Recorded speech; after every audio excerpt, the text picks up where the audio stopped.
السلام عليكم يا جماعة، ايه اخباركم؟ عاملين ايه؟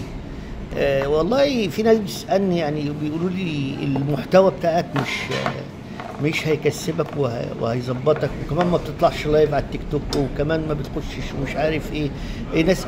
انا مش ده هدف يا جماعة. انا عندي على اليوتيوب صفحة، وعندي على التيك توك صفحة. انا كل هدفي ان انا اقول كلمة بعد 50 سنة حد ممكن يعمل بيها. يقول بصوا، اصل انت المحتوى ده في ايدك تعمله.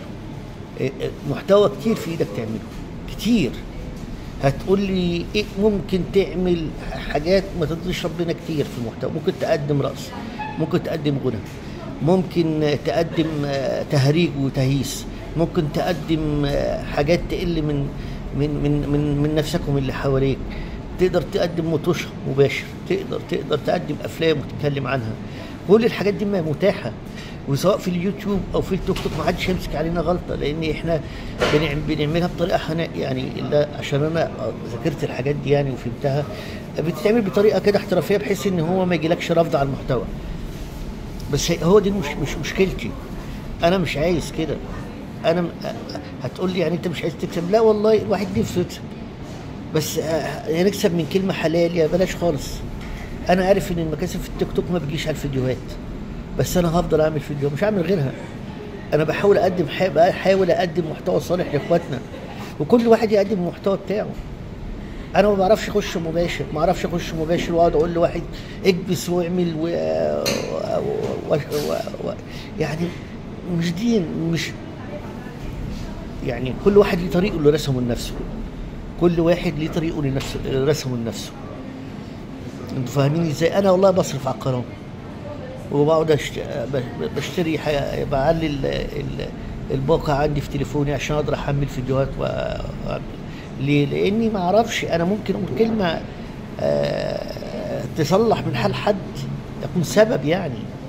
انا عايز ربنا، لو انا يعني مش ملتزم قوي، عايز ربنا انا بتقرب له باللي انا بعمله.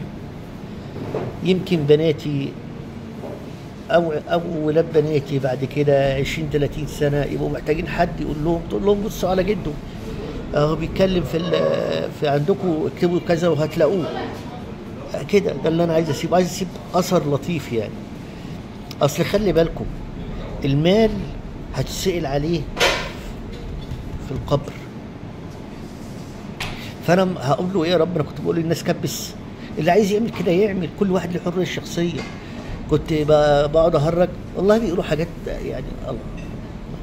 المهم مش كده، واقعد ابوس رجل واحد اقول له ابعت لي ورده، وابعت لي ايس كريمايه، وابعت لي مش عارف ايه، وفي الاخر اقول له ابعت لي اسد. مش هعرف اقول كده والله العظيم، مش هعرف. هتقول لي انت مش محتاج، والله ربنا يعلم. الجميع حاليا اللي كان زمان بنقول عليهم مستوى نص في النص بين الغني وبين الفقير، دلوقتي ما عادش. اللي كان مستوى نص نص يا دوبك بيكفي بمرتبه الشهر، وبيكمله ب 2000 3000 من حد صاحبه بيستلف يعني. النهارده معلش، اللي كان نص نص ده بيقدر يتعالج في مستشفى كويسه، دلوقتي هو مش لاقي العلاج. فاهميني يا اخوانا؟ انا بحبكم، فلازم اخاطب عقولكم بطريقه صح.